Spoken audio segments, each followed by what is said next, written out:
Olá, pessoal! Começa agora mais um 30 Minutos. Hoje o programa é produzido pelos alunos do 6º semestre de jornalismo do Centro Universitário Barão de Mauá. O tema são os transtornos alimentares. E para falar deste assunto, trouxemos a psicóloga Aliene Lago. Obrigado, Aliene, pela sua participação. Imagina, eu que agradeço. A senhora pode começar nos explicando o que são os transtornos alimentares? Sim, é quando há alguma disfunção relacionada com o alimento. Então, a pessoa não tem uma relação saudável com o alimento. Não é igual, diria, as pessoas comuns. Ela tem uma relação, o paciente, né, a pessoa tem uma relação muito confusa, muito complexa e baseada em doenças. Normalmente falamos dos transtornos só na adolescência. Vamos voltar um pouquinho antes, na infância. Aquela criança muito magra ou muito gorda, que tem os pais e a família o tempo inteiro falando disso. Pode fazer com que a criança tenha uma ansiedade para gerar os transtornos alimentares? Sim, tem relação. Na verdade, a maioria dos casos de transtornos alimentares a causa está na família.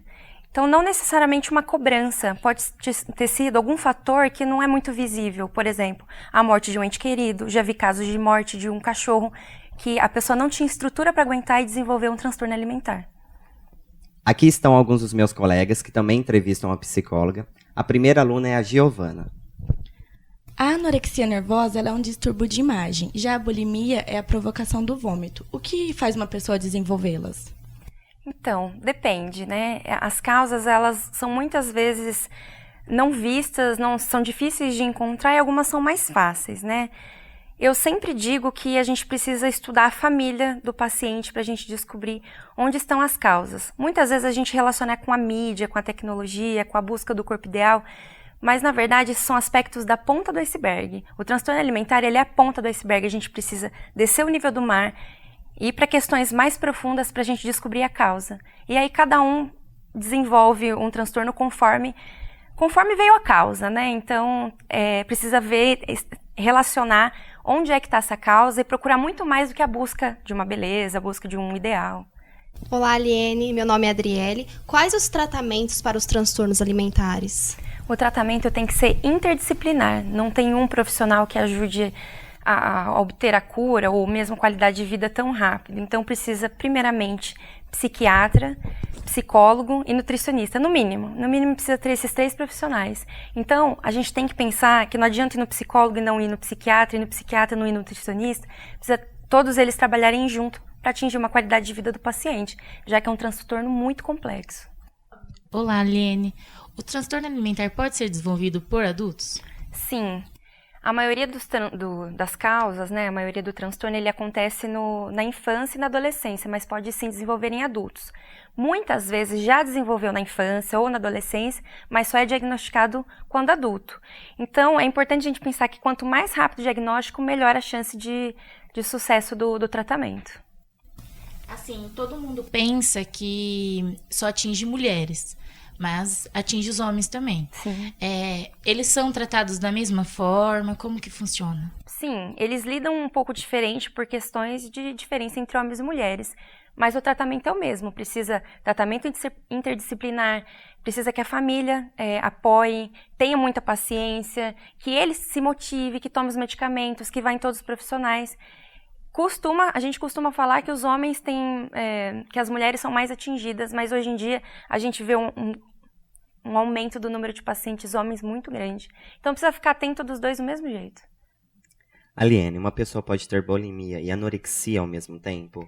Não, pode ser que comece com um transtorno e desenvolva o outro, mas ao mesmo tempo, o mesmo diagnóstico não. Na anorexia, a gente tem casos de paciente. Os sintomas da anorexia são muito medo de engordar, distorção da imagem corporal, um peso abaixo ou muito abaixo do normal, do que é estimado para a pessoa da idade, enfim, do sexo. E dentro da anorexia a gente tem 2 ramificações. Primeira do tipo purgativo, que é a anorexia clássica, restrição alimentar, mas sem nada que compensatório, ou nem compulsão, e nenhum movimento que tenta compensar essa compulsão. E também tem o caso purgativo. Dentro da anorexia a gente tem aspectos muito parecidos com a bulimia. Então, há muita restrição alimentar, o paciente ele é muito emagrecido, enfim, mas em alguns momentos tem episódios em que há compulsão alimentar e depois tem a compensação, que é forma de laxante, exercícios físicos excessivos, levando até exaustão, diuréticos, enfim, vômitos, etc. Na bulimia, não. Muitas vezes o paciente está no peso ou um pouco acima por conta dessa compulsão e dessa compensação. Os episódios acontecem, então é uma ingestão muito grande de alimentos em pouco tempo e sempre tem a compulsão, sempre tem a compensação. Então, uso muito grande de laxantes, diuréticos, vômitos, muitas vezes eles irritam toda essa cavidade do intestino, do estômago, inclusive a boca, então é indicado um odontologista. Mas tem essas diferenças, né? Agora, ao mesmo tempo, não. Tem casos paciente ele começa com anorexia, depois para bulimia ou o contrário, mas o mesmo diagnóstico no mesmo paciente, não. Olá, Aliene. Meu nome é Bruna. Eu gostaria de saber que os transtornos alimentares têm a maior tendência, por talvez estar relacionado a um transtorno psicológico, a pessoa que sofre disso se envolver com as drogas, ou talvez quem se envolve com drogas desencadear esse transtorno alimentar? Tem relação. Muitas vezes o paciente está em tanto sofrimento que ele quer fugir dessa realidade. Então ele vai e começa a usar algumas drogas. Porém, a gente já sabe, há vários estudos, que a droga é um start para transtornos psiquiátricos. Então, o paciente não tem nenhum transtorno, começa a usar drogas e ele fica mais sensível, mais aberto a desenvolver transtornos psiquiátricos. E um deles é o transtorno alimentar. Pode ser uma comorbidade do usuário de drogas. É um assunto muito delicado que precisa ser conversado com o paciente e com a família, porque envolver os dois, as drogas com transtorno, é muito perigoso. A dismorfobia corporal é um transtorno relacionado à autoimagem. É possível ou tem alguma relação com algum transtorno alimentar? Sim, os pacientes com transtornos alimentares têm distorção da imagem corporal. E não adianta colocar na cabeça deles que é uma coisa e eles estão achando que é outra. Já vi casos de pacientes que eles estão muito abaixo do peso, já considerado até desnutrição, e eles se veem obesos, enormes e falam que estão muito pesados.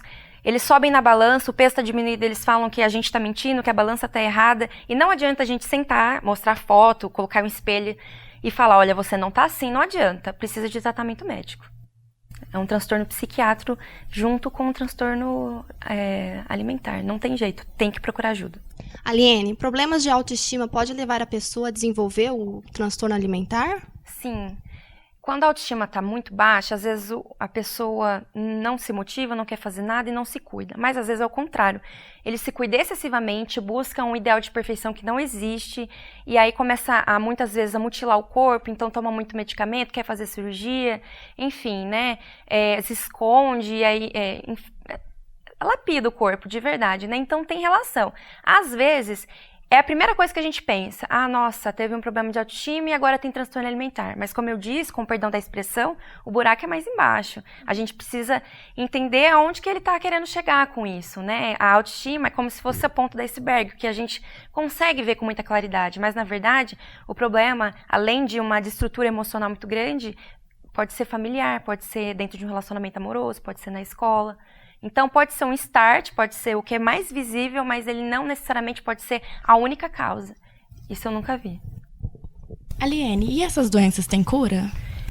É muito delicado esse assunto, falar de cura de transtornos psiquiátricos. Eu costumo falar que a gente sempre busca a qualidade de vida do paciente. Eu já vi casos de pacientes que tiveram cura de 100%, e já vi casos, por exemplo, de um paciente que ele fazia a indução de vômito 6 vezes ao dia e depois ele diminuiu para 1 e ficou muito tempo, 1 vez ao dia. Para a gente isso é sucesso, para a gente isso é dito como um tratamento de sucesso. Então, em vez de a gente falar cura, a gente fala em busca da qualidade de vida do paciente. Lembrando que precisa da busca de vários profissionais ao mesmo tempo para atingir um máximo possível de cura, e o diagnóstico precoce também é importante. E a gente não pode deixar de falar, de mencionar que a família é um fator muito importante no processo. Precisa ser incluído em terapia, nos grupos, enfim, aonde o paciente estiver sendo tratado. A família tem que estar inclusa. A conversa está ótima, mas eu vou chamar um rápido intervalo. Não saia daí.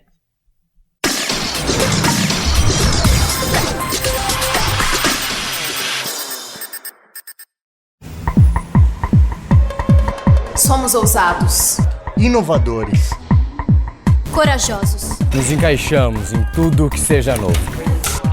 O que nos diferencia? A gente não se contenta. Vamos descobrir o que ainda não imaginamos. O que nos move é a vontade de aprender. E a curiosidade de tentar. Somos inquietos. Destemidos. Transformadores. O que nos atrai é a ação. Queremos testar limites.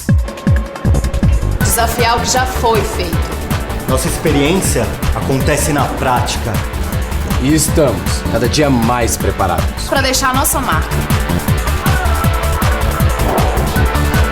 Somos quem vai lá e faz. Barão de Mauá.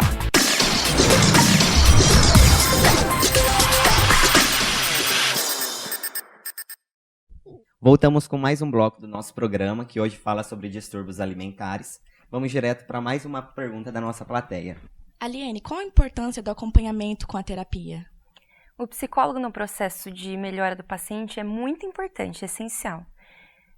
O psiquiatra ele vai cuidar da parte de medicamento, enfim, né, dessa parte mais biológica. O nutricionista da dieta, né, da mudança dos hábitos alimentares. E o psicólogo vai ajudar na elaboração de tudo e buscar a causa, entender a causa, desenvolver força para enfrentar a causa, que às vezes ela ainda acontece, buscar recursos do paciente, fortalecer ele para eventuais desafios da vida, estruturar internamente o paciente. Então, o psicólogo ele tem que estar junto nesse processo de melhora do paciente, ele não tem que ser deixado de fora. Aliene, e eles podem também ter mudanças alimentares por conta da idade e os pais confundirem com o transtorno alimentar? Isso pode acontecer? Sim.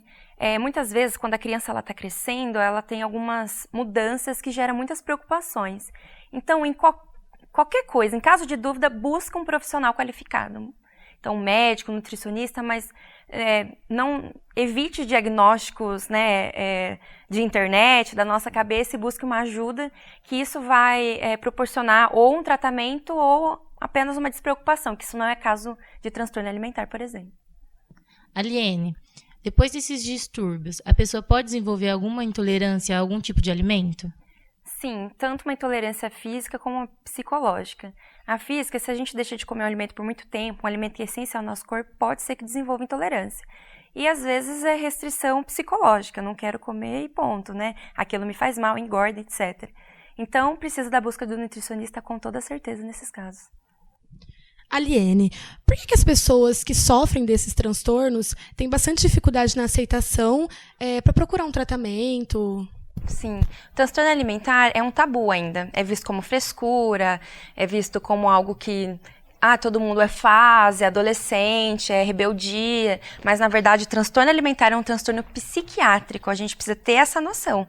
Então muita gente não percebe, acha que é fase, acha que é uma restrição alimentar, acha que é só uma dieta, mas na verdade a gente tem que analisar a relação do paciente com o alimento. Se for uma relação doentia, tem que buscar profissional.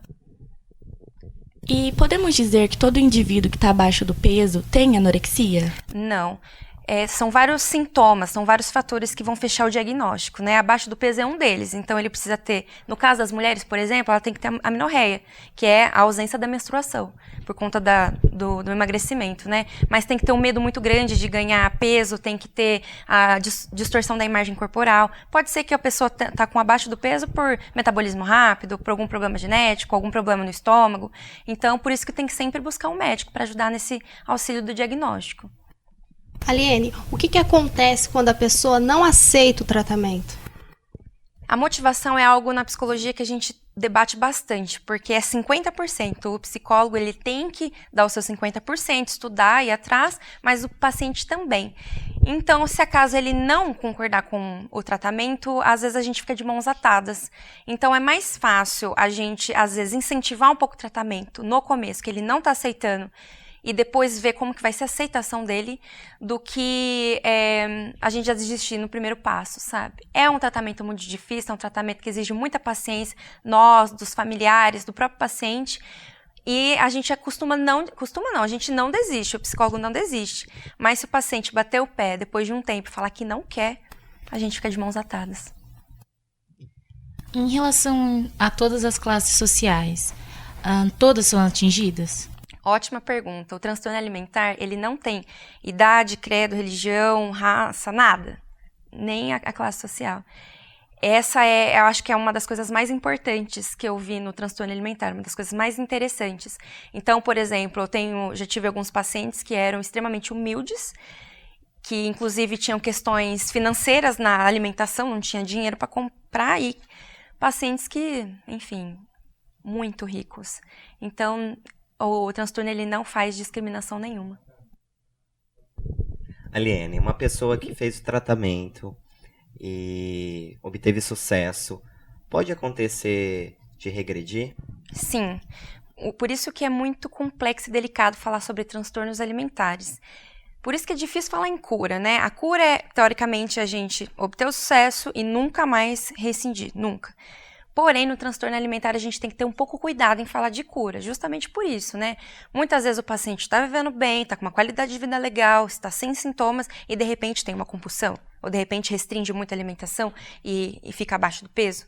Então, pode acontecer sim, e quando acontecer, ele tem que buscar ajuda. Muitas vezes a gente sugere que a pessoa fique em tratamento psicológico por um tempo, ou por tanto tempo que precisar, porque a gente tem vários desafios na vida que pode permitir que a gente se beneficie com o tratamento, né, com a terapia, mas precisa ficar de olho, a família, o paciente, e procurar ajuda quando acontecer de ter alguma reincidiva.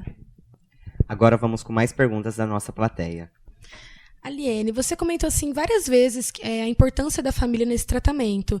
Eu gostaria de saber que parte que a família entra nesse tratamento, aonde que cabe a família entrar. Uhum. A família é essencial, né? Muitas vezes a causa vem da família. Então, não adianta a gente tratar o paciente, ele voltar para casa e ter os mesmos problemas, as mesmas relações lá. Então, o paciente precisa estar em tratamento, a família junto o tempo todo.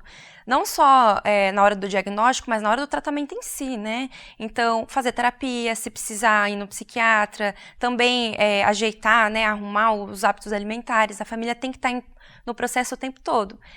E as relações familiares têm que estar muito estruturadas, né? Então, o pai com a mãe com o filho, com a filha, o irmão, porque é daí que muitas vezes surgem os problemas. Às vezes a causa está lá na busca do corpo ideal, mas a causa principal está lá no relacionamento com a mãe. Então, ela precisa também estar no tratamento, ela precisa também estar em terapia. Os transtornos alimentares, eles podem levar uma pessoa a desenvolver uma doença mais grave ainda? Sim, às vezes ele já tem uma doença e depois desenvolve o transtorno, ou às vezes ele tem um transtorno psiquiátrico e desenvolve outra doença, chama comorbidade nesse caso, né? Por isso que tem que estar em tratamento, porque sim, pode desenvolver. Muitos casos de pessoas que têm transtorno alimentar têm, por exemplo, transtorno bipolar. Então, se não cuidar de um e cuidar do outro, não adianta nada, eles possuem relações. Qual o tempo necessário para diagnosticar qual tipo de transtorno alimentar a pessoa sofre? O diagnóstico em si é feito por um psiquiatra e é na hora, assim. Mas, na verdade, não adianta ter... eu tive um episódio de compulsão de purgação. Fechou o diagnóstico? Não. O diagnóstico precisa ser visto por meio dos meses, né? Pela duração dos meses. Então, no mínimo de 3 meses. Precisa ter um episódio a cada... Enfim, aí depende de cada transtorno alimentar, né?